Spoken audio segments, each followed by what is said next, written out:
G'day legends, I hope that you're doing really well. Now this will be one of my last videos while I'm in the US, and next thing you'll see me back in my studio in Australia. Now today's video I want to talk about some policy, and then we'll have a look at the maps. Now one thing I do want to talk about is, have we somewhat crippled Ukraine with the policy of not being allowed to strike within Russia? And we've talked a little bit about this before, but this is something I think in this offensive that it could have been absolutely critical, and there's been no budge at all on this over the last 18 months of this war, and it doesn't look like anything going in the future. And we've talked about this with Storm Shadows, HIMARS, Atacans, all these things, especially then when we're looking at things like F-16s, that it's all well and giving Ukraine this and saying that we stand behind you, we will support you to the end, we support your fight, blah, blah, blah. But then we have this massive annexation of, hey, you're not allowed to use any of this within Russian territory. Now, I get it. I get the concerns about expanding the war flowing over onto borders. And I also understand the idea that Russia has first strike policy for its nuclear weapons, being if the Russian Federation is at risk of existence, then that gives, in turn, them, within their own internal politics, the right to then use the nuclear weapons from there. And I think, too, that there may be an element from the Western governments of distrust in the use of these weapons against Russia, that it's for liberating Ukrainians' territory, not then pushing into Russia. But this is in turn so backwards, and in the war, in the laws of conflict, Ukraine can absolutely strike within Russia. And I think it is really crippling where it goes from here, that we're putting restrictions and rules on Ukraine, that if the goal really was for Ukraine to succeed, they really need to have that lifted and strike in there. Let's say F-16s. The seed and deed missions of taking out enemy air defence either by suppression or taking out destruction of the air defence cannot be done.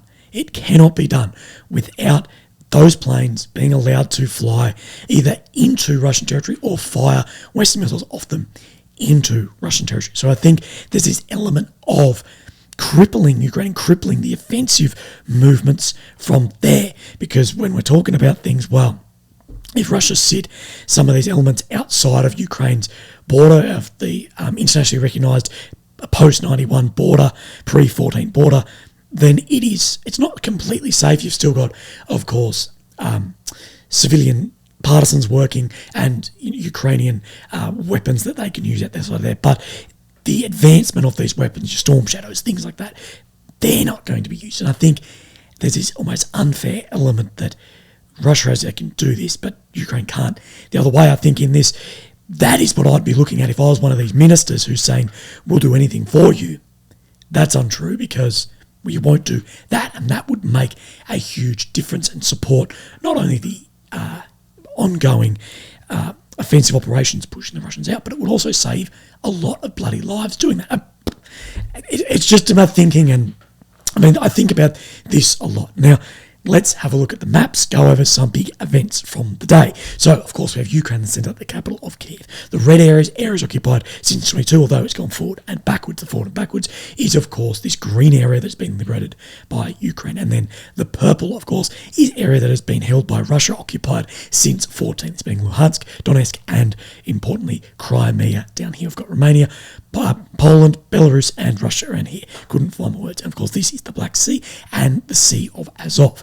Now, where we're going to go is down into Crimea, and we have seen a lot here with the Chongar bridge being struck. This connects the two occupied areas, but it connects really the mainland of Ukraine to then Crimea is through these two small areas here, and this is then the Chongar bridge here. Now, the deep state map doesn't zoom in that well. We see this S-bend in it. If then we go across then to just normal Google Maps, you can see that there are then two bridges here, and that's important because we know that both were struck. Now, taking out these bridges, what's the effect? Well, they aren't taken out, I should say that, but if you can cut these really three connections, being the Chongar, this other one, and then the Kerch, then Crimea is basically effectively cut off, other than boats, ships, and if they can make things coming across from there. So this has been struck and geolocated to there. So let's have a look at a few things of this. So firstly, we have the photographs of this. Now, people will say, why is this not fully collapsed?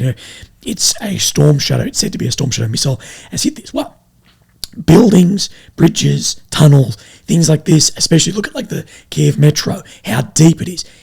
All these were built in Soviet era. This is Soviet era stuff. This was built to withstand, in the case of some of the metros, withstand nuclear blast. So, this, if it was Storm Shadow 400 plus kilogram warhead, has hit this and basically punched a hole in it.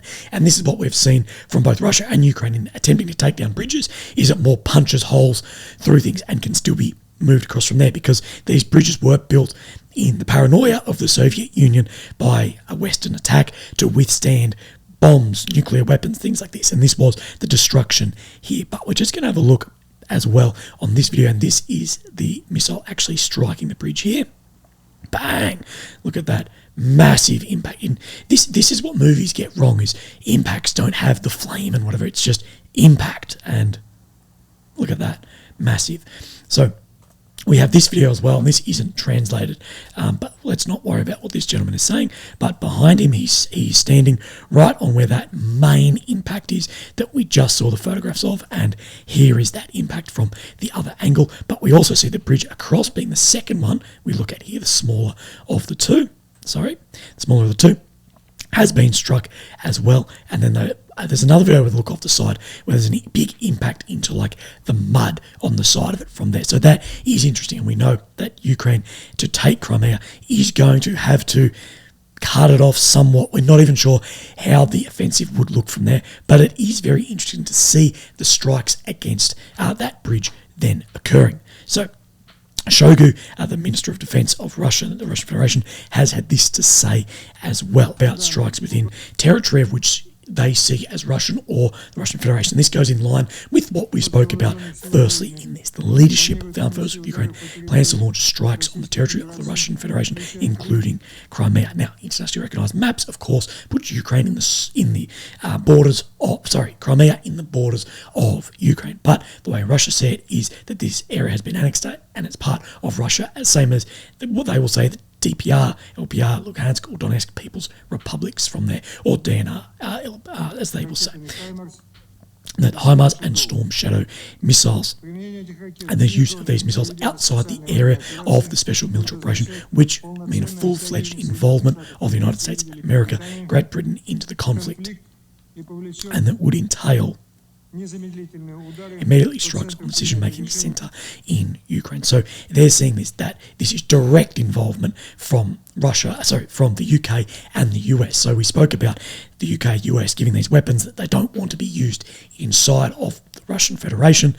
Of course, they see Crimea as part of Ukraine as per the maps, but Russia see it the other way. So they see that now they can strike on the decision-making centres within Ukraine. And I think he's alluding here to the US and UK decision-making centres, but we know Russia is not crazy enough to bomb things like embassies. Whatever, they don't want that they don't want the war growing to that exponential rate of other countries being involved. Now, people will say they do. No country wants that. No one wants this war spiralling completely out of control, and some will say that it already is going down that path. But I think that is very interesting, of the use of these weapons in and around that region being used. Now, some of the big news that's come out today was Zelensky went onto both Telegram but onto Twitter primarily to talk about dirty bombs. Now, what actually is a dirty bomb? And this falls under CBRN, so chemical, biological, radiation and nuclear stuff. So this is all what we would come under, like gases, nuclear, biological things, and you could even go down to, if you're on the belief that the spicy flu was released in malice, that goes into that as well. Now, if you are more interested in that stuff, I've done a bit like an hour and a half podcast and then like a 4-hour podcast with guys who are experts not only in the theory of this, but have participated in this on operations as well and set up real-time things. So I've done both those podcasts. I'll put them below. And I think that's the best way to speak about how these could be made, how they could be brought into effect, things to look for in a CBR environment, protecting yourself, how it could look, things like this, because it is very interesting. Now, how do we know so much about Russia or the Soviets' CBRN programs? And these were very advanced programs. We know this from defectors. In podcast number 1, whichever one's the shorter one, they talk about some of the defectors out of the Soviet Union came across and were like, hey, look, this is what we've developed, this is how it can be delivered, blah, blah, blah, this is what we can do, even down to sicknesses, gases, things like this.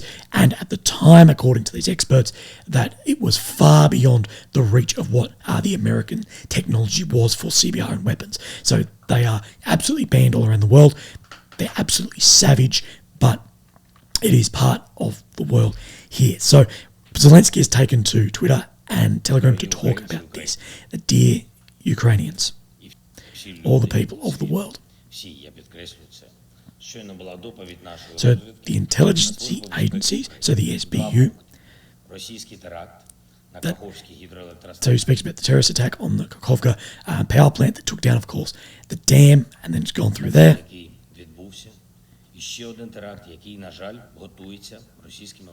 So here he speaks of another attack being prepared by the Russian occupiers. That the ZNPP, Zaporizhia nuclear power plant, here we know we've spoken about this power plant a lot, and this is located, if you're just wondering, right, well, in here. The best way to find it is by this big reservoir pool here, and this reservoir pool is what to look for. Now, this hasn't been emptied, or the Dnipro River has been emptied, so I think the ISW should show us this, because it does show the drier areas on the map. So we come into here and you can see that this isn't dry, but these surrounding areas are then dry. We're going to talk about that IAEA thing in a second. So in Kakhovka, the security and intelligence services gathered new evidence of how Russians blew up the dam and other structures around that hydroelectric power plant. Це був абсолютно свідомий, прорахований злочин. На окупованій території, на станції, яка була під повним контролем. And we know that it was under the control, the full control of the Russian forces at the time. І що важливо, ще минулого року ми попереджали світ, що Росія готує такий теракт. Ще тоді попереджали, коли отримали першу підтверджену інформацію про мінування ГЕС. Тепер щодо Запорізької атомної... So this is what we're really talking about, is the Zaporizhia nuclear power plant. Я нагадую тим, хто забув, це найбільша атомна станція. Of course, largest nuclear power plant in all of Europe. МАГАТЕ, всі країни, всі лідери точно знають, що там відбувається. Now, of course, you can make very doomsday articles about this, because, of course, Ukraine was where Chernobyl happened. Росія використовує Запорізьку атомну станцію як елемент у своїй агресії. Окуповує станцію, прикриває нею обстріли сусідніх міст, тримає там зброю і військову. Зараз наша розвідка отримала інформацію про те, що Росія розглядає сценарій терористичного акту на Запорізькій атомній станції. Терористичного акту з викидом радіації. Вони все підготували для цього. На жаль, вже неодноразово мені доводилось нагадувати, що радіація не знає державних кордонів. І те, по кому вона вдарить, визначається лише напрямком вітру. Ми передаємо всю наявну інформацію нашим партнерам, кожному у світі. Всі докази. Європа, Америка, Китай, Бразилія, Індія, Арабський світ, Африка, всі країни, абсолютно всі мають це знати. Міжнародні організації, абсолютно всі. Жодних терактів на атомних станціях ніколи і ніде не повинно бути. Цього разу не має бути як з Каховкою. Світ попереджено. Отже, світ може і повинен діяти. So, of course, talking about Zaporizhia nuclear power plant and the potential of a radiation leak, a massive dirty bomb, something going off there. Now, the IAEA, the International Atomic Energy Agency, has made an update on the 21st of June, and today is the 22nd. I thought it might have been the 23rd. And you can look at this on their website. It speaks about what they've found, how the water supply ponds, which are cooling, shut down 6 reactors. The water is also keeps separate large cooling pond, and the plant is fully full, and they're replenishing from the discharge channel, either by pumping water from the inlet, which is normal normal practice prior to dam damage. So saying that there is no real threat of an immediate meltdown from there, as people will point at. So it speaks a lot about this. And here we have this. And we do know that the IAEA is in the power plant at times back out. So they cross in and out. They do inspections. They come in and out. And we do know that the power plant is, of course, occupied by Russian forces, occupied very early on in the war. And there has been a number of military equipment held at the power plant. It's been held primarily, I believe, by Russian Spetsnaz. There's also been shelling into the power plant as well from the other side. And one thing I do know, and I don't want, people pull this any way they will, but the first day of when the IAEA inspectors were meant to go to the power plant, there was an assault launched from the right side of the Dnieper River, the north side, across to try and take the nuclear power plant by Ukraine, and that did actually delay the IAEA inspectors going in that day. Now, that got swept under the rug a lot. How did it happen? Because I knew guys who were training for that, I knew guys who conducted that, and then a lot of footage came out of bodies floating around here. So there has been attempted assaults upstream here to land somewhere around here, and then assault on to retake that power plant. And I was reporting in and around this area at that time, as there was a lot of talk about there could potentially be leaks from there, but we know the IAEA are in there.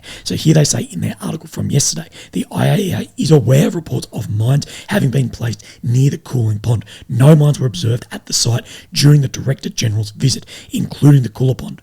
However, the IAEA is aware of previous placement of mines outside of the plant perimeter, which the agency has previously reported, and also at particular places inside, which security personnel at the plant explained were for defensive purposes. Our assessment of those particular placements was that while the presence of any explosive device is not in line with safety standards, the main safety functions of the facility would not be significantly affected. We are following the issue with great attention. So that's from the General Grossi here. The nuclear safety and security situation at the ZNPP is extremely fragile. The loss of the Kakhovka reservoir was a catastrophe for the region as a whole and has added to the severe difficulties for this major nuclear power plant.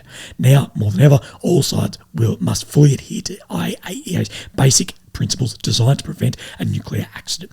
We will intensify our efforts to help ensure nuclear safety and security, while also providing assistance to the affected region in other ways. So it is interesting to talk about this as teams in this, and there are other teams, it goes on to say, that are at other Ukrainian nuclear power plants as well, in case of any attacks, whatever. Now, we're speaking mines.